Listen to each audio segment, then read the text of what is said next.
Maaring makaranas ng pag-alao sa presyo ng bigas sa mga pamilihan sa mga susunod na araw o linggo.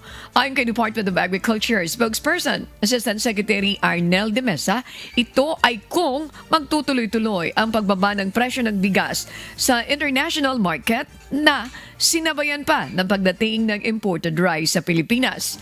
Sa tala ng DA as of January 22 ay umabot na sa 248,000 metric tons na imported na bigas ang dumating sa Pilipinas.